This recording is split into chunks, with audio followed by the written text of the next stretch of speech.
It's four writers reading their own work for 5 minutes or less. Then they're judged by three all-star judges in the categories of literary merit, performance, and intangibles. Then they say lovely, strange things about each author. They pick one of the first two readers to go to the finals. In the second round, one of the other two, they go to the finals, and we play a vaguely literary game to decide who will be the literary deathmatch champion. Yeah, we play games like Pin the Mustache on Hemingway, Yeah. spelling Yeah. bees with complicated author names. It's just a wide gamut of idiocy, basically. Good evening and welcome to Art After Dark, where you get to learn about arts and culture in West Texas, and I get to live out my Dick Cavett fantasy. Good evening. My name is Randy Ham. I am the executive director for Odessa Arts, and we are continuing our series on Literary Deathmatch tonight with the host and creator of Literary Deathmatch, Adrian Todd Zuniga. Adrian, it is so great to have you on the show. This is the greatest moment of my life. I've been wanting to be on this cast. I don't know what to call these things anymore. Video cast, We're gonna live I TV, like streaming chat show. streaming chat show. Yes. Okay, yeah. Yeah. I know this is going to be playing at Sundance and at the Cannes Film Festival, so I'm just excited generally Well, about all of it. I created this entire thing just to have you on. That was my whole motivation for this. I love it. It's been great. Becca and I were talking earlier. This is the sixth literary death match that we have done here in the Permian Basin. That's no small feat. It is not. I am shocked Yeah. that we've been doing it that long. And so before we talk about how we got together, tell us a little bit about Literary Deathmatch and how you created such a phenomenal global sensation. Yeah, it's so just the basics of it. I'll do that in 19 seconds or less. It's four writers reading their own work for 5 minutes or less. Then they're judged by three all-star judges in the categories of literary merit, performance, and intangibles. Then they say lovely, strange things about each author. They pick one of the first two readers to go to the finals. In the second round, one of the other two, they go to the finals, and we play a vaguely literary game to decide who will be the literary deathmatch champion.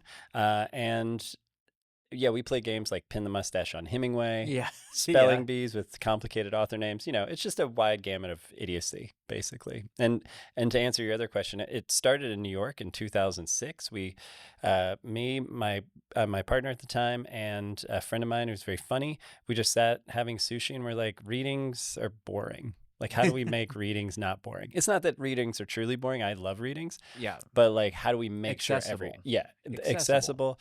How do we make sure that every reading is fun? How do we make sure that somebody's going to get something out of it, even if they're like, I don't know?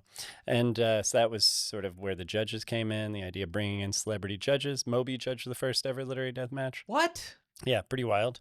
And so, yeah, and the idea is the time limit makes it painless. Like, everybody Right. knows the reader's only going to read X amount. So they're like, okay, even if I don't like it or I wasn't paying attention, they're like, it'll be over soon. The subversion of that is because we have the judges and the judges tend to be funny. It actually makes the audience listen closer because they want to get the jokes. So Right. we trick people into listening or reading in a sense. And then the finale was sort of our way to make it like, this isn't serious. Like, nobody's feelings are hurt. You can't really judge writing, So that's sort of the genesis of it. Wow. So it was, I guess, it was 2014. We were doing our second book festival ever. We started a festival called Books in the Basin in 2012, and I didn't know what I was doing. You're just like, oh, okay, you get people in a room and you get them to read, and hopefully you solve some books. And I wanted to do the same thing. It's like, what is going to get people to a book festival? What is going to get people to have never been to a book festival to come again? And I just started Googling like literary programming, and bing, Literary Deathmatch pops up, and I shot you an email and you answered within 24 hours.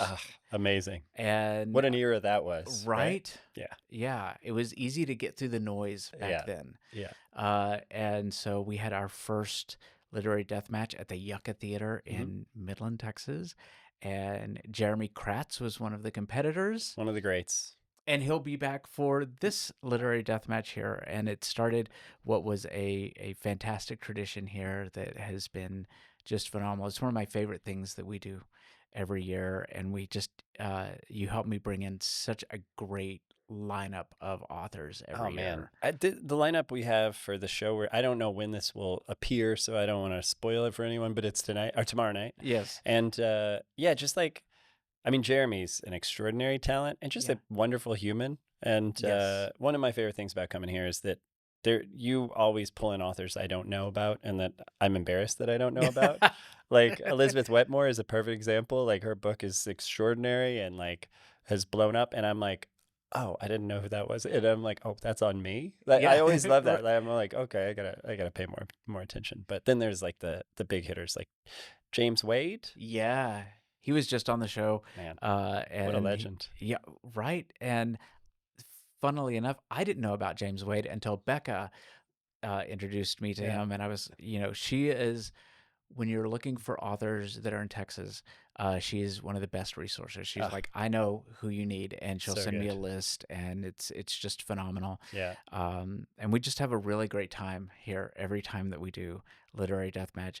But you have done, aside from the thriving metropolis that is West Texas, you have taken your literary deathmatch to some smaller communities like London and Yeah. Australia and places that Tiny. are tiny little places.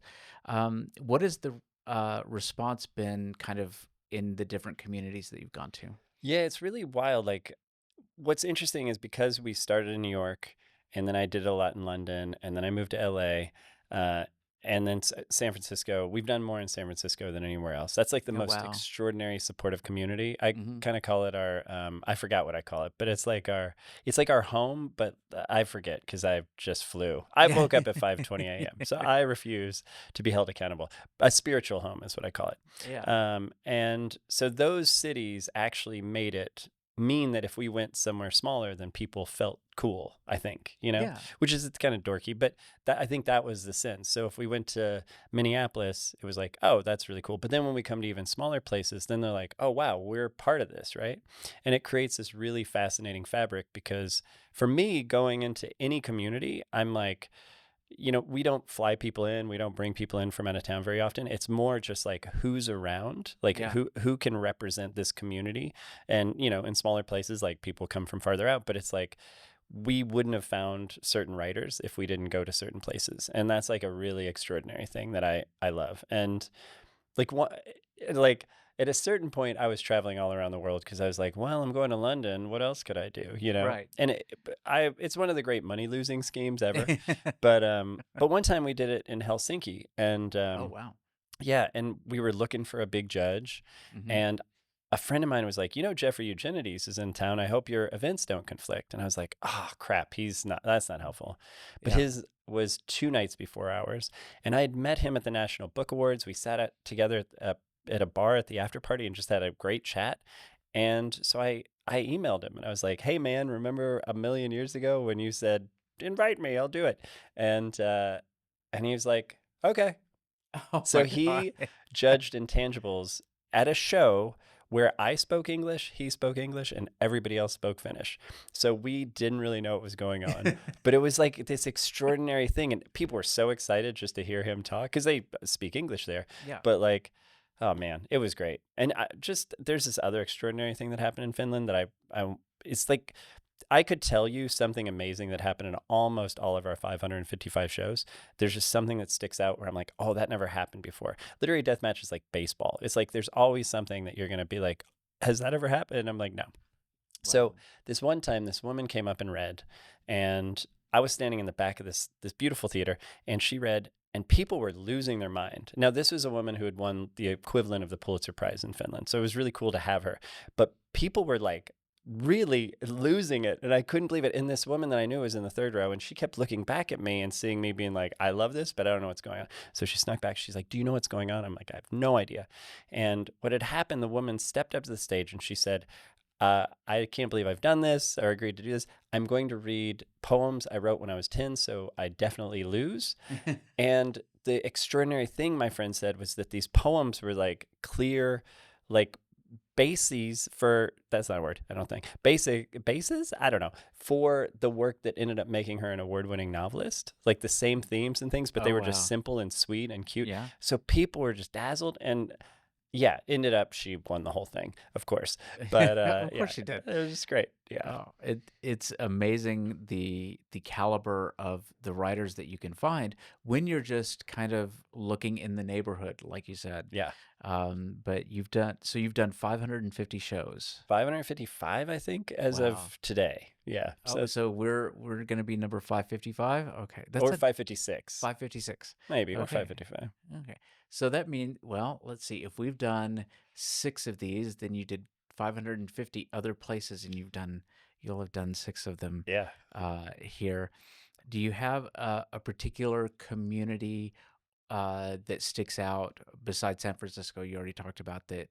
Like, it's going to be a memorable evening if you do a literary deathmatch in this city. I actually think Minneapolis is one of my favorites to do it Hmm. because that exact thing. What's really interesting, I moved to LA, I believe in 2011, Hmm. and um, the LA Times was very generous and named me one of the like faces to watch. Oh, wow. Amelia Gray, who lived in Texas, was also one, and it was just like, oh wow, that's really cool. But it gave me this little boost, and we started doing the show, and it grew into where we did it at this very celebrated theater, the same theater that like Sarah Silverman does her monthly show, and Patton Oswalt and John Mulaney, like all these incredible people were doing the show.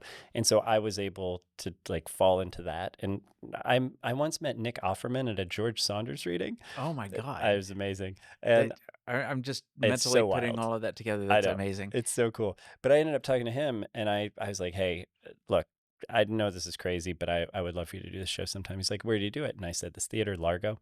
And he's like, oh, you're doing it there? Oh, well, yeah, definitely ask. We haven't aligned. But what's interesting to me is that era was between like 2011, 2015 ish. Hmm. LA was like so hungry to be brought books and nerd stuff in the way that LA would want to be, which is like through Right. celebrity and excitement.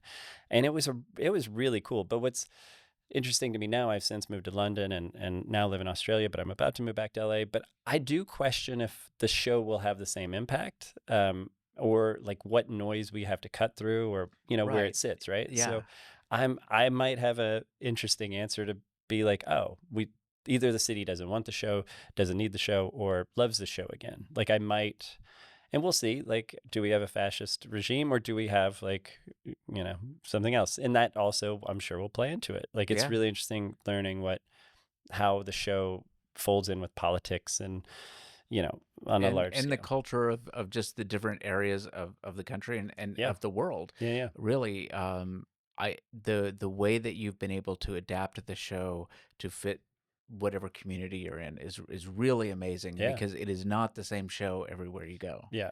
You know, but not to not to just rest on your laurels from the success of that. You are also an accomplished author. Your first novel, Collision Theory, was out. It was fantastic. Thank you. I got a copy of that. Thank you very much for that, and I really enjoyed it.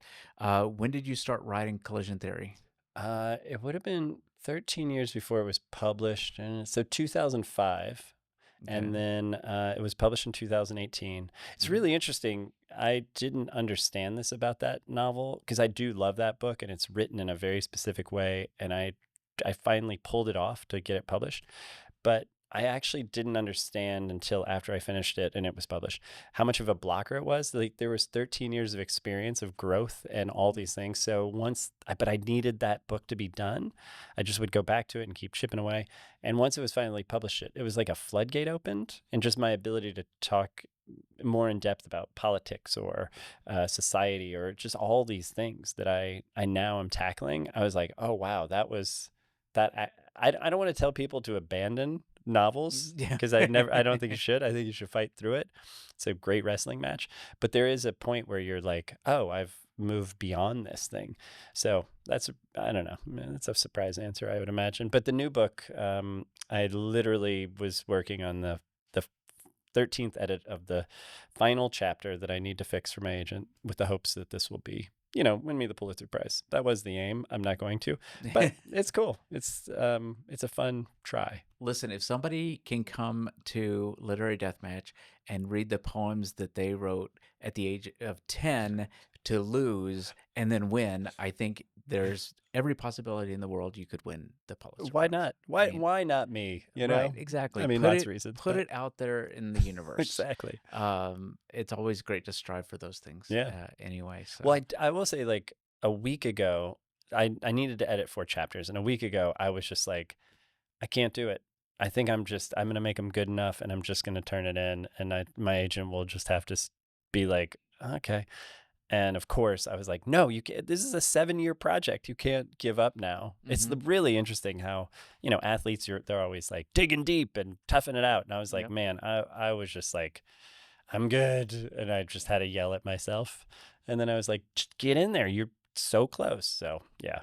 It's interesting those kinds of things that you wrestle with, because I was told one time, I don't think that anybody who watches this podcast will be surprised to learn that I'm kind of a type A. I think you are the same way, and that when you are that type A, you have to be at 110%, or the product or the art that you create has to be at Yeah. 110%. But trying to sustain that over a long period of time is very, very difficult to Yeah. do. And there was a time when I was just like going through a lot personally and professionally, and I was talking to somebody that I really respect, and they're you know you're good enough is better than most people's 100%. Right. So sometimes good enough has to be good enough. Right. Which is a damn lie, and we both know it. Yes. It Yeah. is. I mean, I've learned this thing. This the extraordinary comedian Alex Edelman. I'm very excited to say his name. He's done Literary Deathmatch a bunch of times, but he just won the Emmy for his HBO special. It's Yeah. so good. And I heard him on a podcast, and he was saying that there's this man named John Baldessari who gave um, three advice to young artists, right? And it Mhm. was three things. And the first was talent is cheap, which is not advice. That's just a statement. The second is you must be possessed, but you cannot will it. I'm going to talk more about that in a sec. And the third is what's the third? I can't remember. It doesn't matter. I only Okay. remember the second one's the important one. I am dumb because of this flight thing, but the I've figured out how to like be possessed and how thrilled I am to be possessed. Right. I had been talking about this horror film that I wanted to write for like 4 or 5 months. I just kept telling people the story, and then one day I got introduced to this director. He's like, "Man, I need scripts. Like, I'm not a writer. My first film, whatever."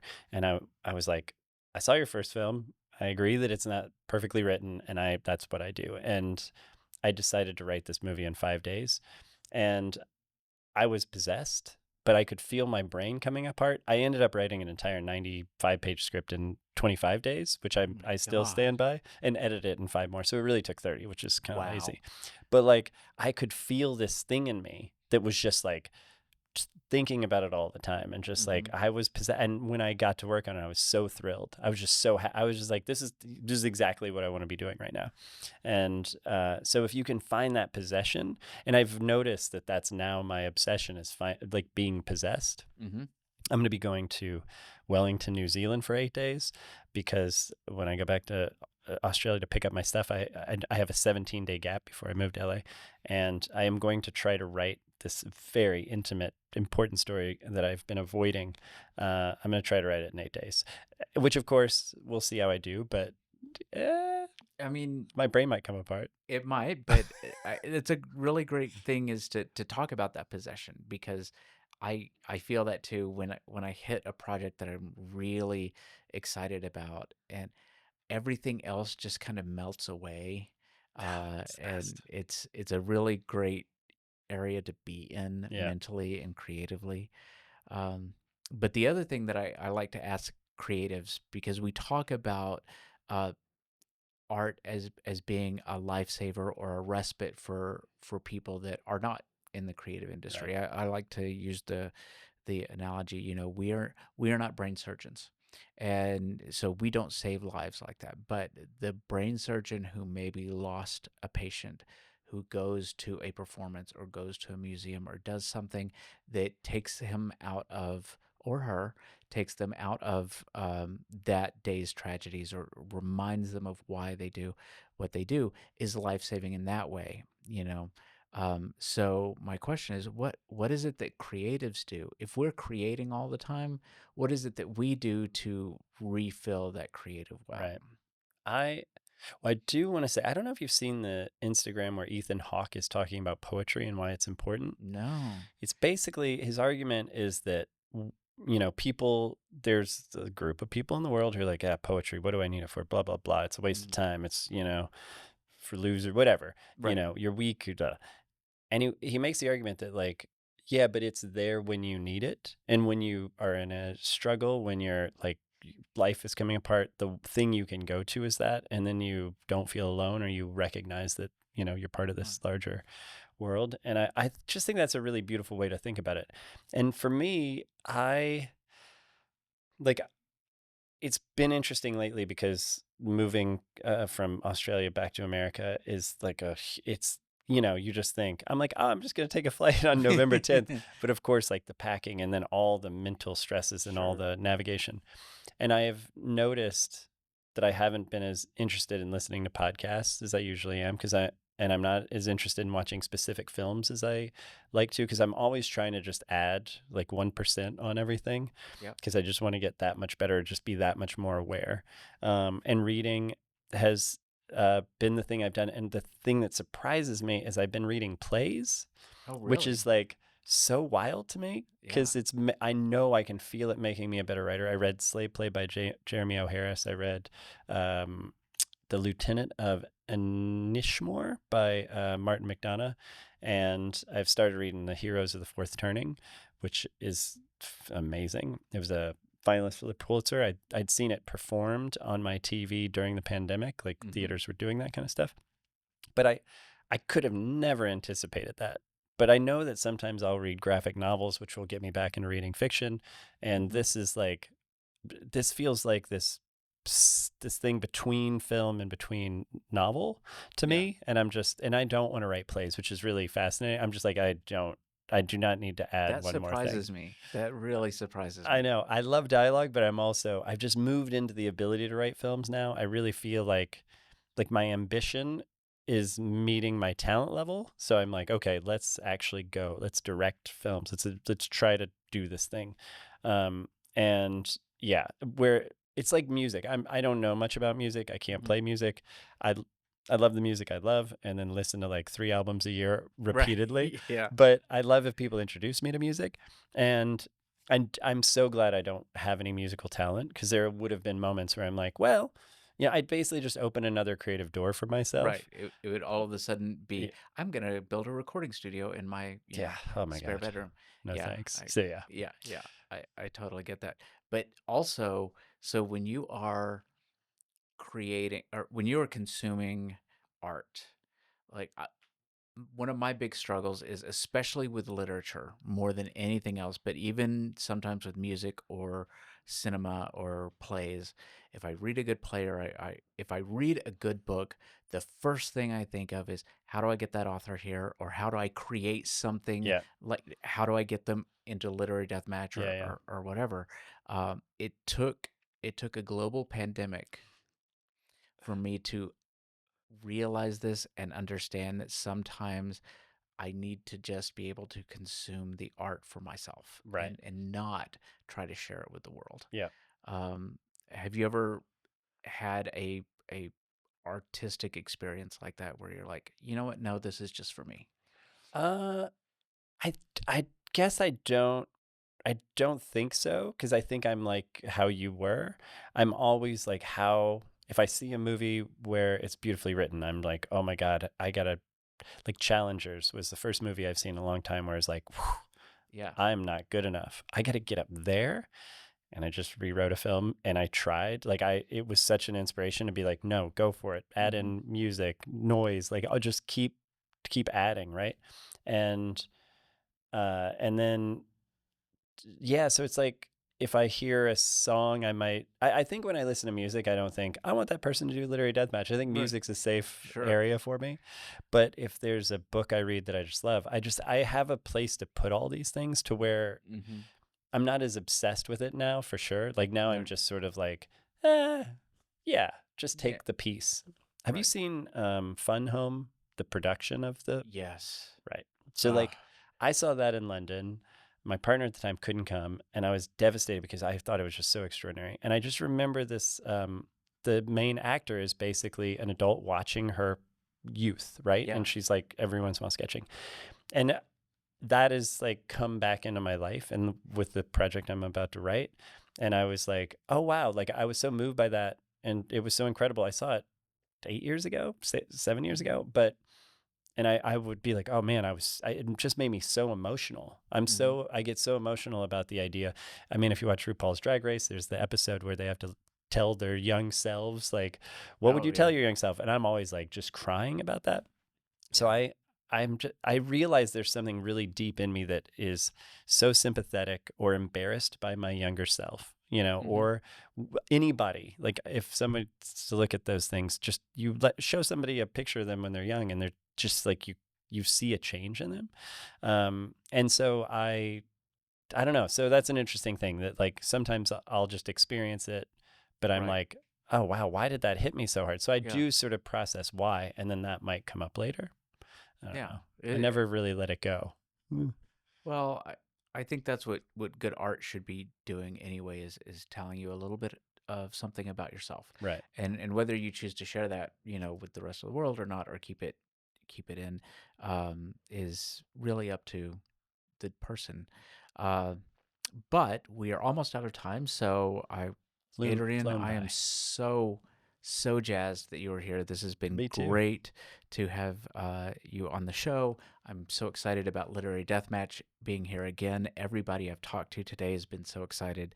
So I want to thank everybody for watching tonight.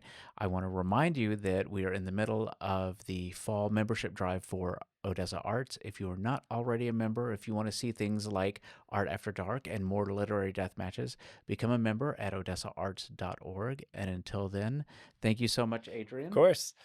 All right. Subscribe. Fund these. Cheers. Oh man, I'm just throwing vodka everywhere. Cheers. Cheers.